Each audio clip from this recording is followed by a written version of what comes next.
নাক শুধুই শ্বাস নেওয়ার জন্য নয়, কারো কারো কাছে সেটা প্রেমেরও বস্তু। আর সেই প্রেমই কিনা পরিণত হলো ভয়াবহতায়। ঘটনাস্থল শান্তিপুরের বেরপাড়া। এখানেই ঘটেছে এক গা শিউরে ওঠা ঘটনা। স্ত্রীর নাকে অতিরিক্ত প্রেম থেকেই স্বামী এমন কাণ্ড ঘটিয়েছেন, যা শুনে মানুষ বলছে এও সম্ভব।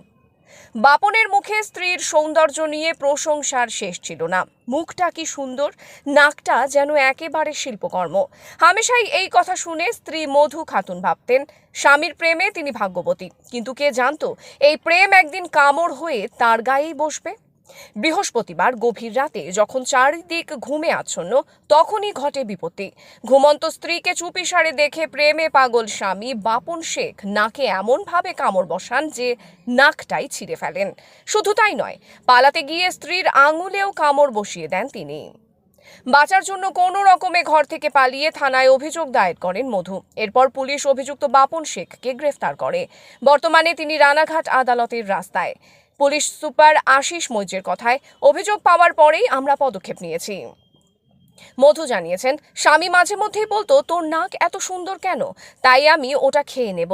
এমনকি অ্যাসিড হামলার হুমকিও দিয়েছিলেন তিনি।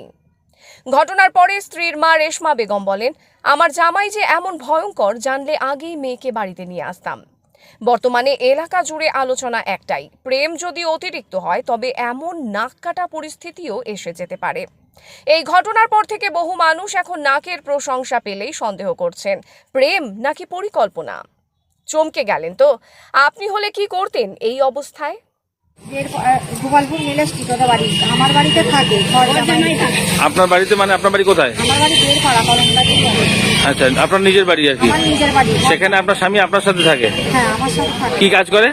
ওই বসায়, মার্বেল পাথর বসায়। আচ্ছা, মিস্ত্রি নাইলে। কি নাম বললেন স্বামীর? বাপন শেখ। কতদিন আগে বিবাহ হয়? 9 বছর হচ্ছে। দেখে শুনে না আপনার ভালোবেসে করেছিলেন? ভালোবেসেই করেছি। আচ্ছা, তো ছেলে মেয়ে আছে? দাঁড়ান, বাচ্চা মেয়ে আছে একটা।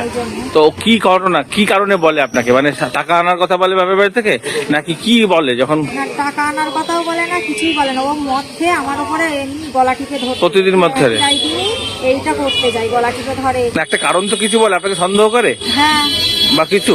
হ্যাঁ, সন্দেহ করে। আমাকে বলে তোর নাকটা লম্বা, তোর হচ্ছে কি যে কোনো ছেলেরা তোকে পছন্দ করে, এই তোর নাকটা আগে কাটতে হবে।